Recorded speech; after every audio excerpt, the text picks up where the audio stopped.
Subscribe to our channel by clicking the subscribe button. Click the bell button and enjoy the latest uploads from our channel. Question number 4. Why do we consider blood as a connective tissue? Blood को connective tissue क्यों consider करते हैं?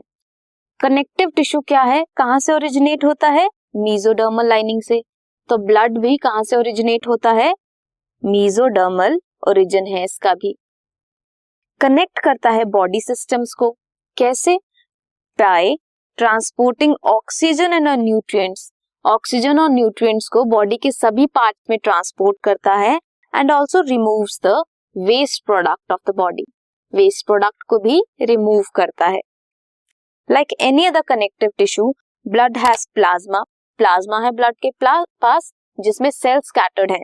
कौन कौन से? RBCs, डब्ल्यूबीसीज and platelets. कैसे act करता है प्लाज्मा? एक्स्ट्रा सेल्यूलर फ्लूइड की तरह एक्ट करता है. So this is the reason that blood is considered as a connective tissue.